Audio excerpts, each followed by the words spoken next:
ಕುರಿಗಾರರು ಕೇವಲ ಕುರುಬರಷ್ಟೇ ಅಲ್ಲ, ಕುರಿ ಕಾಯುವಂಥ ಎಲ್ಲ ಜನಾಂಗದವರು ಅನೇಕ ಕಷ್ಟಗಳನ್ನು ಅನುಭವಿಸುತ್ತಾ ಬಂದಿದ್ದಾರೆ. ಸರ್ಕಾರಗಳಿಗೆ ನಾವು ಕಳೆದ 10 ವರ್ಷಗಳಿಂದ ಹೋರಾಟಗಳ ಮುಖಾಂತರ, ಮನವಿಗಳ ಮುಖಾಂತರ ಅವರ ಗಮನಕ್ಕೆ ತರಲಾಗಿದೆ. ವಿಜಯಪುರ ಜಿಲ್ಲೆಯಲ್ಲಿ ಸಾಕಷ್ಟು ಕುರಿ ಮೇಕೆ ಉದ್ಯೋಗವನ್ನು ಮಾಡುತ್ತಿರುವಂಥ ಕುರಿಗಾರರು, ಸಂಚಾರಿ ಕುರಿಗಾರರು, ಅರೆ ಸಂಚಾರಿ ಕುರಿಗಾರರು ಸಾಕಷ್ಟು ಜನ ಇದ್ದಾರೆ. ಆದ್ದರಿಂದ ಅವರಿಗೆ ಬರಗಾಲದಲ್ಲಿ ಮೇವಿನ ಸಮಸ್ಯೆ ಆಗಲಿ, ನೀರಿನ ಸಮಸ್ಯೆ ಆಗಲಿ ಅನಾನುಕೂಲ ಇರುವುದರಿಂದ ನಮ್ಮ ವಿಜಯಪುರ ಜಿಲ್ಲೆಯ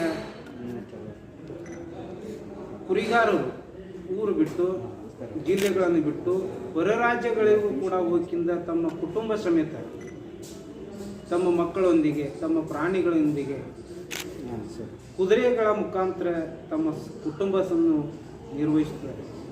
ಒಂದು ಮಾತಿನಲ್ಲಿ ಹೇಳಬೇಕಾಗಿದೆ ಮಾಧ್ಯಮ ಮಿತ್ರ ತಮಗೆ, ನಮ್ಮ ಕುರಿಗಾರರ ಜೀವನ ಹುಲ್ಲಿನ ಮೇಲೆ ಆಸೆ, ಮುಳ್ಳಿನ ಮೇಲೆ ನಡಿಗೆ. ವಿಜಯಪುರ ಜಿಲ್ಲೆಯಲ್ಲಿ ಕಳೆದ 10 ವರ್ಷಗಳಿಂದ ಅನೇಕ ನಮ್ಮ ಕುರಿಗಾರ ಹೆಣ್ಣು ಮಕ್ಕಳ ಮೇಲೆ ದೌರ್ಜನ್ಯ, ಬಲಾತ್ಕಾರಗಳಾದವು, ಜೀವಗಳನ್ನು ತೆಗೆದರು. ಅಷ್ಟೇ ಗಂಡು ಮಕ್ಕಳ ಮೇಲೂ ಕೂಡ ಹಲ್ಲೆಗಳಾದವು. ಈ ಎಲ್ಲ ಗಮನಗಳನ್ನು ನೋಡಿಕೊಂಡು ಯಾವುದೇ ಸರ್ಕಾರಗಳಾಗಲಿ, ಜನಪ್ರತಿನಿಧಿಗಳಾಗಲಿ ಅವರ ಮನೆ ಬಾಕಲಿಗೆ ಕಷ್ಟಗಳನ್ನು ಇನ್ನೂವರೆಗೆ ಯಾರೂ ಕೇಳಿಲ್ಲ. ಇಂಥ ಒಂದು ಸ್ವಯಂ ಉದ್ಯೋಗವನ್ನು ಮಾಡಿ ಅವರಿಗೆ ಜೀವ ಭಯವಿಲ್ಲದೆ ಉದ್ಯೋಗವನ್ನು ಮಾಡಬೇಕಾದರೆ ಜೀವ ಭಯದ ತೊಂದರೆ ಇದೆ.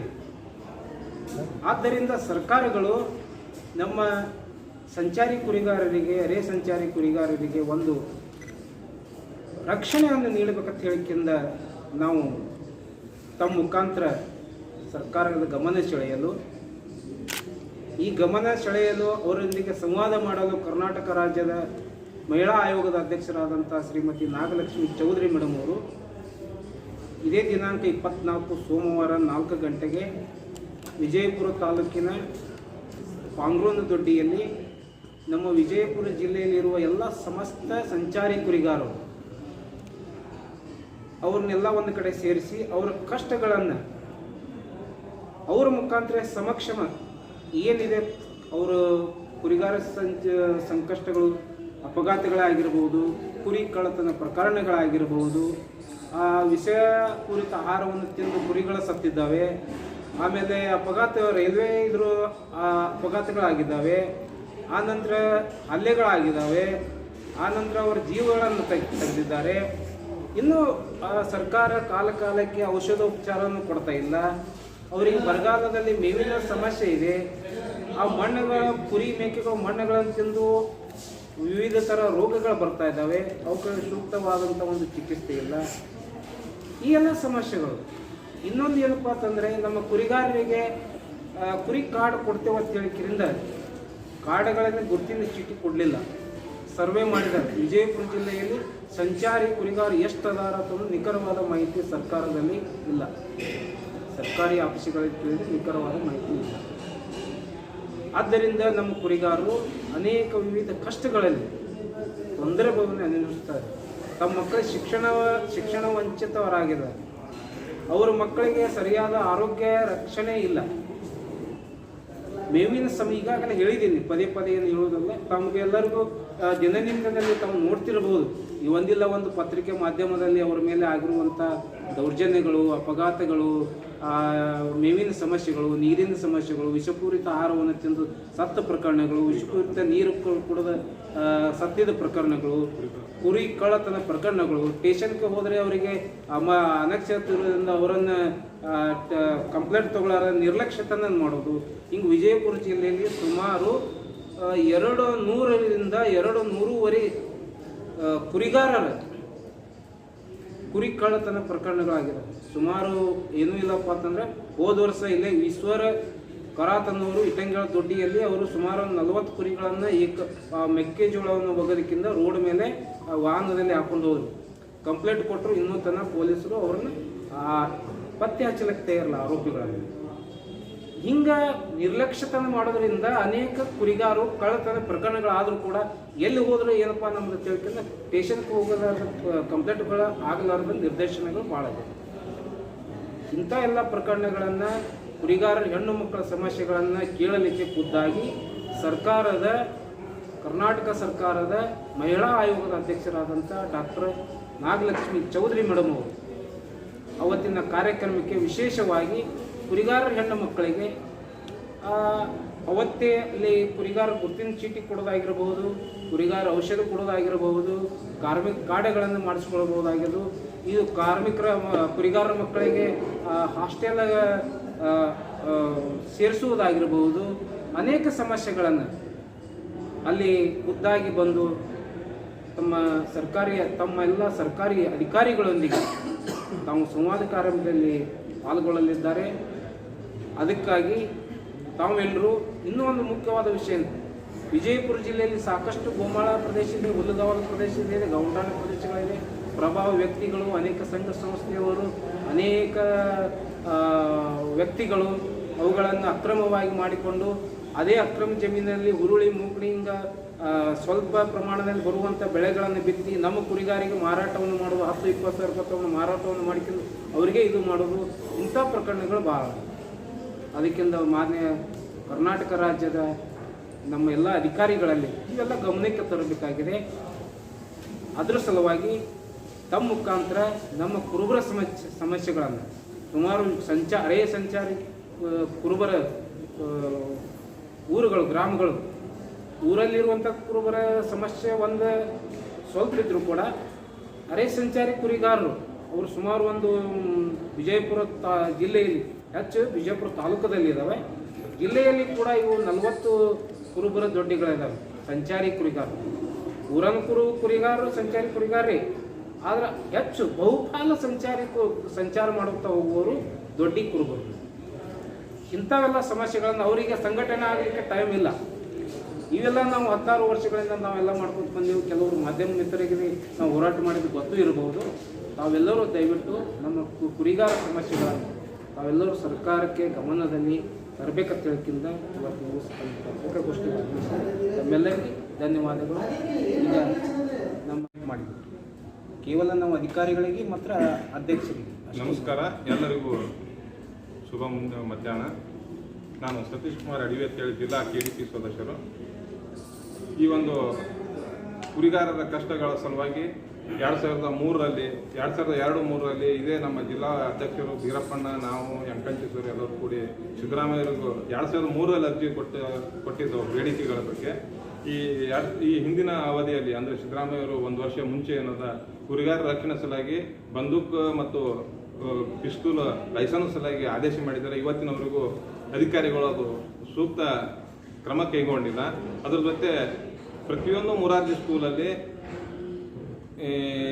ಮುರಾರ್ಜಿ ವಸತಿ ಶಾಲೆ ಆಗಲಿ ಅಥವಾ ಯಾವುದೇ ವಸತಿ ಶಾಲೆಗಳಲ್ಲಿ ಕುರಿಗಾರರ ಮಕ್ಕಳಿಗೆ ನೇರವಾಗಿ ಪ್ರವೇಶ ಕೊಡಬೇಕಂತ ಹಿಂದಿನ ಸಿದ್ದರಾಮಯ್ಯವರು ಹೋದ ವರ್ಷ 1 ವರ್ಷ ಮುಂಚೆ ಆದೇಶ ಮಾಡಿದ್ದಾರೆ.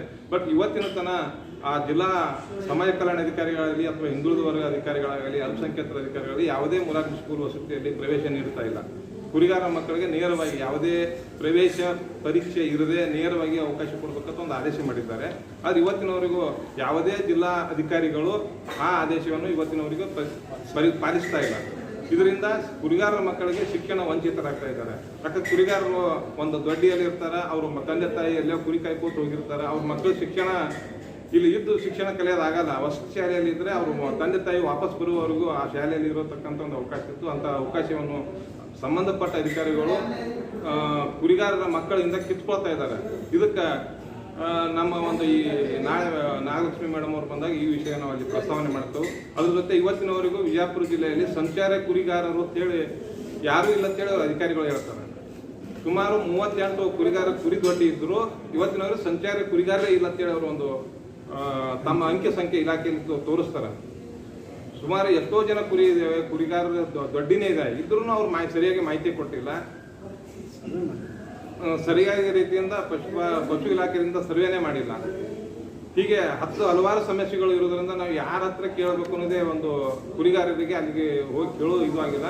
ಅದಕ್ಕೆ ನೇರವಾಗಿ ಆಯೋಗದ ಅಧ್ಯಕ್ಷರೇ ಇಲ್ಲಿ ಒಂದು ಬಂದು ಸಂವಾದ ಕಾರ್ಯಕ್ರಮದಲ್ಲಿ ತಮ್ಮ ಬೇಡಿಕೆ ಇದು ಮಾಡ್ತಾರೆ. ಅದಕ್ಕೆ ವಿಜಯಪುರ ಜಿಲ್ಲಾ ಕುರಿಗಾರರು, ಸಂಚಾರಿ ಕುರಿಗಾರರು ಎಲ್ಲರೂ ಬಂದು ತಮ್ಮ ಕಷ್ಟಗಳು ಏನದಾವ, ತಾವು ಅನುಭವಿಸಿರುವ ನೋವುಗಳು ಏನದಾವ, ಅವತ್ತು ಆಯೋಗದ ಅಧ್ಯಕ್ಷರ ಹತ್ರ ತಾವು ಬೇಡಿಕೆ ಸಲ್ಲಿಸಿದ್ರೆ ಕೆಲವೊಂದು ಆ ಸಂದರ್ಭದಲ್ಲಿ ಸ್ಥಳೀಯವಾಗಿ ಏನು ಪರಿಹಾರ ಆಗುತ್ತವ ಅದು ಅಲ್ಲಿ ಪರಿಹಾರ ಮಾಡ್ತಾರೆ. ಅದ್ರ ಜೊತೆ ಏನದ ಕೆಲವೊಂದು ಪರಿಹಾರ ಆಗದೇ ಇರತಕ್ಕಂಥ ವಿಷಯಗಳು ಸರ್ಕಾರ ಮಟ್ಟದಲ್ಲಿ ಅವರು ಹೋಗಿ ಚರ್ಚೆ ಮಾಡಿ ಅದಕ್ಕೆ ಮುಂದಿನ ದಿನಗಳಲ್ಲಿ ಅನುಕೂಲ ಮಾಡಿಕೊಡ್ತಾರೆ. ಒಂದು ನಮಗೆ ವಿಶ್ವಾಸ ಅದಕ್ಕೆ ಹೆಚ್ಚಿನ ಸಂಖ್ಯೆಯಲ್ಲಿ ಕುರಿಗಾರರು ಬರಬೇಕು. ತಾವು ಸಹ ಮಾಧ್ಯಮ ಮಿತ್ರರು ಅವತ್ತಲ್ಲಿ 24ನೇ ತಾರೀಕಿಗೆ ಪಾಂಗ್ರೂನ್ ದೊಡ್ಡಿಯಲ್ಲಿ ಒಂದು ಸಾಯಂಕಾಲ 4-5 ಗಂಟೆಗೆ ಒಂದು ಸಂವಾದ ಕಾರ್ಯಕ್ರಮ ತಾವು ಮಾಧ್ಯಮ ಮಿತ್ರರು ಸಹ ಅಲ್ಲಿ ಆಗಮಿಸಬೇಕಾಗಿ ನಾನು ಈ ಸಂದರ್ಭದಲ್ಲಿ ಕೇಳ್ಕೊಳ್ತೇನೆ. ನಮಸ್ಕಾರ. ಸಂಚಾರಿ ಮತ್ತು ಕುರಿಗಾರರ ಒಂದು ಸಂವಾದ ಕಾರ್ಯಕ್ರಮ ಇದೇ ದಿನಾಂಕ 24ರಂದು ಬಿಜಾಪುರ ತಾಲೂಕಿನ ಅಲಿಯಾಬಾದ್ ಹತ್ತಿರವಿರ್ತಕ್ಕಂಥ ಪಾಂಗ್ರೂನ್ ದೊಡ್ಡಿಯಲ್ಲಿ ಈ ಒಂದು ಸಂವಾದ ಕಾರ್ಯಕ್ರಮವನ್ನು ಈ ಕುರಿಗಾರರ ಸಂಘ ಏರ್ಪಡಿಸಿರ್ತಕ್ಕಂಥದ್ದು. ಆ ಒಂದು ಸಂವಾದದಲ್ಲಿ ಭಾಗವಹಿಸಲು ಕರ್ನಾಟಕ ರಾಜ್ಯದ ಮಹಿಳಾ ಆಯೋಗದ ಅಧ್ಯಕ್ಷ ನಾಗಲಕ್ಷ್ಮಿ ಚೌಧರಿ ಅವರು ಕೂಡ ಆ ಒಂದು ಕಾರ್ಯಕ್ರಮದಲ್ಲಿ ಸಂವಾದವನ್ನು ಕುರಿಗಾರರ ಜೊತೆ ಮಾಡ್ತಾ ಇದ್ದಾರೆ ಅಂತಕ್ಕಂಥದ್ದು ನಮಗೆ ತುಂಬ ಸಂತೋಷ. ಯಾಕೆಂದರೆ ಕುರಿಗಾರರ ಬೇಡಿಕೆಗಳು ಬೆಟ್ಟದಷ್ಟಿವೆ. ಆದರೆ ಬಂದಿರತಕ್ಕಂಥ ಸರ್ಕಾರಗಳು ಕೂಡ ಯಾವುವು ಇಲ್ಲಿವರೆಗೆ ಕುರಿಗಾರರ ಬಗ್ಗೆ ಯಾವುದೇ ಅವರ ಸಾಮಾಜಿಕ ಮತ್ತು ಆರ್ಥಿಕ ಶೈಕ್ಷಣಿಕ ಸುಧಾರಣೆಗೆ ಯಾವುದೇ ಕ್ರಮಗಳನ್ನು ಕೈಗೊಂಡಿಲ್ಲ. ನಾವು ಸುಮಾರು 30-40 ವರ್ಷಗಳಿಂದ ಬಹುತೇಕವಾಗಿ ಈ ಕುರಿಗಾರರ ಒಂದು ಸಾಮಾಜಿಕ ಜೀವನದ ಬದಲಾವಣೆಗಾಗಿ ನಾವು ಎಲ್ಲ ಸಮಾಜದವರು ಇವತ್ತು ಹೋರಾಟ ಮಾಡ್ತಾ ಇದ್ದೀವಿ. ಆದರೆ ಆ ಹೋರಾಟ ಎಲ್ಲೋ ಕಡೆ ನಿಷ್ಫಲ ಕೊಡ್ತಾ ಇದೆ ಅಂತಕ್ಕಂಥ ಭಾಸ ಇವತ್ತು ನಮ್ಗೆ ಆಗ್ತಾ ಇದೆ. ಬಹುತೇಕವಾಗಿ ಈ ಒಂದು ಕುರಿಗಾರರ ಮೇಲೆ ನಡೆಯುತ್ತಿರ್ತಕ್ಕಂಥ ಲೈಂಗಿಕ ದೌರ್ಜನ್ಯಗಳ ಜೊತೆಗೆ ದೈಹಿಕ ದೌರ್ಜನ್ಯಗಳು ಕೂಡ ನಡೀತಾ ಇವೆ. ಆಮೇಲೆ ಕುರಿಗಳನ್ನು ಕಳ್ಳತನ ಮಾಡ್ತಕ್ಕಂಥ ಎಷ್ಟೋ ಪ್ರಕರಣಗಳು ಇವತ್ತು ನಾವು ಪೊಲೀಸ್ ಠಾಣೆಯಲ್ಲಿ ಅವುಗಳನ್ನು ನೊಂದರೂ ಕೂಡ ಕುರಿ ಕಳ್ಳ ಮಾಡುವಂಥ ವ್ಯಕ್ತಿಗೆ ಯಾವುದೇ ಅವನ ಮೇಲೆ ಕಾನೂನು ರೀತಿ ಕ್ರಮ ಜರುಗಿಸಿಲ್ಲ. ಇದು ಬಂದು ದುರದೃಷ್ಟ ಅಂತಕ್ಕಂಥದ್ದು ನಮಗೆ ಭಾಸವಾಗ್ತಾ ಇದೆ. ಜೊತೆಗೆ ಅವರ ಆರ್ಥಿಕ ಮತ್ತು ಸಾಮಾಜಿಕ ಜೀವನವನ್ನು ಗಮನಿಸಿದಾಗ ಪ್ರಾಣಿಗಳಿಂದಲೂ ಕೀಳಾಗಿರ್ತಕ್ಕಂಥ ಸಾಮಾಜಿಕ ಜೀವನ ಅವರು ನಡೆಸ್ತಾ ಇದ್ದಾರೆ. ಯಾಕಂದರೆ ದೇ ಆರ್ ಮೈಗ್ರೇಟೆಡ್ ಪೀಪಲ್. ಅವರು ಸಂಚಾರಿಗಳು, ಒಂದು ಪ್ರದೇಶದಿಂದ ಮತ್ತೊಂದು ಪ್ರದೇಶಕ್ಕೆ ತಮ್ಮ ಜೀವನ ನಿರ್ವಹಣೆಗಾಗಿ ಹೋಗ್ತಿರ್ತಕ್ಕಂಥದ್ದು. ಆ ಸಂದರ್ಭದಲ್ಲಿ ಕೂಡ ಕೆಲವೊಂದು ಘಟನೆಗಳು ಈ ರಾಜ್ಯದಲ್ಲಿ ಈ ಕುರಿಗಾರರ ಮೇಲೆ ಆಗಿರ್ತಕ್ಕಂಥದ್ದು.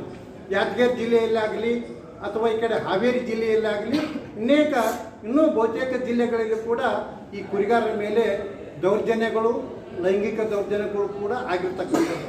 ಅಂಥ ಸಂದರ್ಭದಲ್ಲಿ ಇವತ್ತು ಏನಾಗ್ತಾ ಇದೆ ಅಂದರೆ ಯಾವುದೇ ಕ್ರಮಗಳು ಸರ್ಕಾರ ಕಾನೂನು ರೀತಿ ಕ್ರಮ ಅವ್ರ ಮೇಲೆ ಕೈಗೊಳ್ತಾ ಇಲ್ಲ. ಯಾರಾದರೂ ಕೂಡ ಇವತ್ತು ಹೆಚ್ಚು ಈ ಜಿಲ್ಲೆಯಲ್ಲಿ ಅಟ್ರಾಸಿಟಿ ಕೇಸ ಯಾರ ಮೇಲೆ ಆಗಿರಬೇಕು ಅಂದ್ರೆ ಬಹುತೇಕವಾಗಿ ಅದು ಕುರುಗಳ ಮೇಲೆ ಅಟ್ರಾಸಿಟಿ ಆಗ್ತಾ ಇದೆ. ನಮಗೆ ಯಾವುದೇ ಕಾನೂನು ರಕ್ಷಣೆ ಇಲ್ಲ. ಸಂವಿಧಾನಾತ್ಮಕವಾಗಿರ್ತಕ್ಕಂಥ ಕಾನೂನುಗಳು ನಮ್ಮಲ್ಲಿ ನಮ್ಮ ನೆರವಿಗೆ ಬರ್ತಾ ಇಲ್ಲ. ಹೀಗಾಗಿ ನಾನು ಸರ್ಕಾರಕ್ಕೆ ತಮ್ಮ ಮಾಧ್ಯಮದ ಮೂಲಕ ನಾನು ವಿನಂತಿ ಮಾಡ್ಕೋತಾ ಇದ್ದೀನಿ, ಸಮಗ್ರ ಈ ಕುರಿಗಾರರ, ಸಂಚಾರಿ ಕುರಿಗಾರರಿಗೆ ಒಂದು ವಿಶೇಷವಾಗಿರ್ತಕ್ಕಂಥ ಕಾನೂನನ್ನು ರಚನೆ ಮಾಡಿ ಆ ಕಾನೂನಿನ ಮೂಲಕ ಅವರಿಗೆ ರಕ್ಷಣೆಯನ್ನು ಕೊಡಬೇಕು ಅಂತಕ್ಕಂಥ ನೂತನ ಮುಖ್ಯಮಂತ್ರಿಗಳಾಗಿರ್ತಕ್ಕಂಥ ಸನ್ಮಾನ್ಯ DK ಶಿವಕುಮಾರ ಅವರಿಗೆ ನಾನು ಮಾಧ್ಯಮದ ಮೂಲಕ ಅವರಿಗೆ ನಾನು ಮನವಿಯನ್ನು ಮಾಡಿಕೊಳ್ಳಿಕ್ಕೆ ಬಯಸ್ತಾ ಇದ್ದೀನಿ.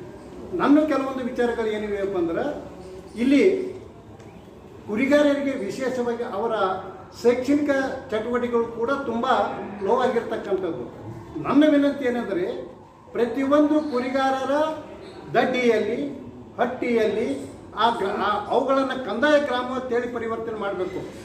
ಅಲ್ಲಿ ವಸತಿ ಮಾದರಿಯ ಶಾಲೆಗಳನ್ನು ಪ್ರಾರಂಭ ಮಾಡುವುದರ ಮುಖಾಂತರ ಆ ಕುರಿಗಾರರ ಮಕ್ಕಳಿಗೆ ವೈಜ್ಞಾನಿಕ ಶಿಕ್ಷಣವನ್ನು ಕೊಡುವುದರ ಮೂಲಕ ಅವರ ಒಂದು ಸಾಮಾಜಿಕ ಮತ್ತು ಆರ್ಥಿಕ ಬದುಕಿಗೆ ಸರ್ಕಾರ ಪೂರಕ ಆಗಬೇಕು ಅಂತಕ್ಕಂಥ ಒಂದು ವಿಚಾರವನ್ನು ಇಲ್ಲಿ ಹೇಳಲಿಕ್ಕೆ ನಾನು ಬಯಸ್ತಾ ಇದ್ದೇನೆ. ಆ ಒಂದು ನಿಟ್ಟಿನಲ್ಲಿ ಇವತ್ತು ನಾವು ಏನು ಈ ಕುರಿಗಾರರಿಗೆ ನಡೆದಿರ್ತಕ್ಕಂಥ ಗೋಮಾಳಗಳ ಬಗ್ಗೆ ನಮ್ಮ ಅಧ್ಯಕ್ಷರು ಹೇಳಿದ್ರು, ಅದು ಭಾಳ ಸತ್ಯ ಇದೆ. ಇವತ್ತು ಗೋಮಾಳಗಳು ಏನಾಗಪ್ಪ ಅಂದರೆ ಯಾರು ಒತ್ತುವರಿ ಮಾಡ್ತಾರಲ್ಲ ಆ ಸರ್ಕಾರಿ ಗೋಮಾಳಗಳಾಗಿ ಉಳಿದಿಲ್ಲ. ಸುಮಾರು ಬಿಜಾಪುರ ಸುತ್ತಮುತ್ತ ಒಂದು 1000 ಎಕರೆ ಜಮೀನಿದೆ. ಆ 1000 ಎಕರೆ ಜಮೀನದೊಳಗೆ ಹೆಚ್ಚು ಒತ್ತುವರಿ ಮಾಡಿರ್ತಕ್ಕಂಥ ಜಮೀನೇ ಸರ್ಕಾರಕ್ಕೂ ಹೋಗ್ತಾ ಇದೆ. ಅದ್ರ ಬಗ್ಗೆ ಸರ್ಕಾರ ಆಗಲಿ ಮಾನ್ಯ ಜಿಲ್ಲಾ ಆಡಳಿತವಾಗಲಿ ಯಾರೂ ಕೂಡ ಗಮನ ಹರಿಸಿಲ್ಲ. ಅಂತ ಆ ಜಮೀನನ್ನು ಕುರಿಗಾರರಿಗೆ ಪರಭಾರೆ ಮಾಡಿ ಅವ್ರಿಗೆ ಕುರಿ ಸಾಕಾಣಿಕೆಗೆ ಒಂದು ಅನುಕೂಲ ಮಾಡಿ ಕೊಡಬೇಕು ಅಂತಕ್ಕಂಥ ಮಾತನ್ನು ಮಾನ್ಯ ಜಿಲ್ಲಾಧಿಕಾರಿಗಳಿಗೂ ಮಾನ್ಯ ಕಂದಾಯ ಮಂತ್ರಿಗಳಿಗೂ ಮತ್ತು ಮಾನ್ಯ ಮುಖ್ಯಮಂತ್ರಿಗಳಲ್ಲಿ ನಾನು ವಿನಂತಿ ಮಾಡ್ತಾ ಇದ್ದೀನಿ. ಜೊತೆಗೆ ಇನ್ನೂ ಕೆಲವೊಂದು ವಿಚಾರಗಳದಾವ, ಅದನ್ನು ನಾವು ಇಲ್ಲಿ ಜಾಸ್ತಿ ಮಾತಾಡೋಂಗಿಲ್ಲ. ಯಾಕಂದ್ರೆ ಬಹುತೇಕವಾಗಿ ನಾಳೆ 24ನೇ ತಾರೀಕಿಗೆ ಆ ಸಂವಾದದ ಕಾರ್ಯಕ್ರಮದಲ್ಲಿ ನಮ್ಮ ಕುರಿಗಾರಿಗೆ ಇರ್ತಕ್ಕಂಥ ಸಮಸ್ಯೆಗಳೇನದವ ಅದ್ರ ಬಗ್ಗೆ ಸವಿಸ್ತರವಾಗಿರ್ತಕ್ಕಂಥ ಚರ್ಚೆಗಳನ್ನು ನಾನು ಮಾಡ್ತಾ ಇದ್ದೀನಿ. ನಮಸ್ಕಾರ. ಇದೇನು ವಿಜಯಪುರ ಜಿಲ್ಲೆ ವಿಜಯಪುರ ತಾಲೂಕಿನ ಇಂಡಿ ರೋಡ್ ಪಾಂಗ್ರೂನ್ದೊಡ್ಡಿಯಲ್ಲಿ ನಮ್ಮ ರಾಜ್ಯದ ಮಹಿಳಾ ಆಯೋಗದ ಅಧ್ಯಕ್ಷರಾದ ನಾಗಲಕ್ಷ್ಮಿ ಚೌಧರಿ ಮೇಡಮ್ ಅವರು ಇಲ್ಲಿ ಬರುತ್ತಿದ್ದಾರೆ. ಆದುದರಿಂದ ನಮ್ಮ ಸಂಚಾರಿ ಕುರುಬರು, ನಮ್ಮ ವಿಜಯಪುರ ಜಿಲ್ಲೆಯಲ್ಲಿರುವ ಸಂಚಾರಿ ಕುರುಬರ ಸಮಸ್ಯೆಗಳು ಈಗಾಗಲೇ ನಮ್ಮ ಅಣ್ಣವ್ರು ಹೇಳಿದಂಗೆ ಅಲ್ಲಿ ನೂರಾರು ಸಮಸ್ಯೆಗಳದಾವಪ್ಪ. ಏನಪ್ಪ ಅಂತಂದ್ರೆ ಈಗ ನಾನು ಕುರಿ ಕಾಯ್ದವನೇ ಇದ್ದೀನಿ. ಯಾಕಪ್ಪ ಅಂತಂದ್ರೆ ಈಗ ಮೊದಲು ನಾವು ಸಣ್ಣವರಿದ್ದಾಕರ ಸಣ್ಣಪುಟ್ಟಿ ಮೇವಿದ್ದು ಗೋಮಾಳಿದ್ದು ನೀರಾವರಿ ಆಗಿದ್ದಿಲ್ಲ. ಮತ್ತು ಎಲ್ಲ ಗ್ರಾಮ ಬ್ರಿಟಿಷರ ಕಾಲದಿಂದಲೂ ಗೋಮಾಳತ್ತ ಉತ್ತಾರಿ ಒಳಗೆ ದನ ಕರುಗಳನ್ನು ಕುರಿಗಳ ಮೇಯ್ಲಕ್ಕೆ ಈಗಾಗಲೇ ಬ್ರಿಟಿಷರ ಕಾಲದಾಗೆ ಆಗಿದ್ದದವು. ಆದ್ರೆ ಈಗೆಲ್ಲ ಒತ್ತುವರಿ ಮಾಡಿಕೊಂಡು ಕುರಿಗಳ ಮೇಯ್ಲಕ್ಕೆ ಒಟ್ಟೆ ಜಾಗಿಲ್ಲ. ಆದುದರಿಂದ ಎಲ್ಲ ಕುರಿಗಳು ಈಗ ಮಹಾರಾಷ್ಟ್ರದ ತುಳಜಾಪುರ ಆಗಲಿ, ಸೋಲಾಪುರ, ಗುಲ್ಬರ್ಗ, ಆಂಧ್ರ ಪ್ರದೇಶ, ತಾಂಡೂರು, ಹೈದರಾಬಾದ್ ತನಕ ಹೋಲತ್ತಾರೆ. ಆದುದರಿಂದ ಇಲ್ಲಿ ಕುರಿ ಮೇಯ್ಸ್ಲಕ್ಕೆ ಜಾಗ ಇಲ್ಲ. ಆದುದರಿಂದ ಆ ದಿವಸ ನಮ್ಮ ಸಮಸ್ಯೆ ಮತ್ತಿನ್ನೊಂದು ಏನಪ್ಪ ಅಂತಂದ್ರೆ ಕುರಿ ಮೇಯ್ಸ್ಲಕ್ಕೆ ಹೋಗೋದ್ರಿಂದ ನಮ್ಮಲ್ಲಿರುವ ಜನಸಂಖ್ಯೆ ಎಲ್ಲರೂ ಅಕ್ಷರಸ್ಥರಾಗುತ್ತಿಲ್ಲ. ಮತ್ತು ಸರ್ಕಾರ ವಯಸ್ಕರ ಶಿಕ್ಷಣ ಜಾರಿಗೆ ತಂತು. ಆದರೆ ಯಾರಿಗೆ ಲಾಭ ಆಯಿತು? ಅವ್ರಿಗೆ ಒಟ್ಟು ದೊಡ್ಡಿಗಳಿಗೆ ಹೋಲೇ ಇಲ್ಲ, ದೊಡ್ಡಿಗಳಿಗೆ ವಯಸ್ಕರ ಶಿಕ್ಷಣನೇ ಆಗಲಿಲ್ಲ. ಆದುದರಿಂದ ಅದರದ್ದು ಲಾಭ ಯಾರಿಗಾಯಿತು ಏನೋ ಗೊತ್ತೇ ಆಗಲಿಲ್ಲ. ಸರ್ಕಾರ ಹೇಳ್ತದ ಎಲ್ಲರೂ ಎಜುಕೇಷನ್ ಎಲ್ಲರೂ ಶಿಕ್ಷರಸ್ಥರಾಗಿರ್ತೀನಿ. ಆದ್ರೆ ನಮ್ಮ ಕುರುಬರು, ದೊಡ್ಡ ಕುರುಬರಲ್ಲಿ 99% ಅನ್ನೋ ಪರ್ಸೆಂಟೇಜ್ ಯಾರು ಅಕ್ಷರಸ್ಥರಿಲ್ಲ. ಆದುದರಿಂದ ನಮ್ಮ ಸಮಸ್ಯೆನ ಯಾರಿಗೆ ಹೇಳೋದು? ನಮ್ಮ ಸಮಸ್ಯೆನ ನಾವು ಆ ಮೇಡಮ್ ಒಂದು ಹೇಳಿ ಸರ್ಕಾರಕ್ಕೆ ಮುಟ್ಟಿಸ್ತಾರಂತ ಹೇಳಿ ನಮಗೆ ಭರವಸೆ ಅದ. ಆದ್ದರಿಂದ ಆ ದಿವಸ ಸಂವಾದ ಕಾರ್ಯಕ್ರಮಕ್ಕೆ ತಾವೆಲ್ಲರೂ ಬಂದು ಈ ಸಂವಾದ ಕಾರ್ಯಕ್ರಮದಲ್ಲಿ ನಮ್ಮ ಅಳಲನ್ನು ಮೇಡಮ್ ಮುಂದೆ ಹೇಳ್ತೀವಿ. ಮಹಿಳೆಯರು ಮತ್ತು ಮಕ್ಕಳ ಸಮಸ್ಯೆಗಳನ್ನು ಮೇಡಮ್ ಮುಂದೆ ಹೇಳ್ತಾರೆ. ಅವರು ಸರ್ಕಾರಕ್ಕೆ ಹೇಳಿ ಅಂತ ಹೇಳಿ ಈ ಕಾರ್ಯಕ್ರಮನ ಇಟ್ಕೊಂಡಿದ್ದಾಗ್ಯದ. ಆದುದರಿಂದ ತಾವು ಅಲ್ಲಿ ಬಂದು ನಮ್ಮ ಸಮಸ್ಯೆಗಳನ್ನು ಮ್ಯಾಗಿನವರಿಗೆ ಮುಟ್ಟಿಸ್ಬೇಕಂತೇಳಿ ನನ್ನ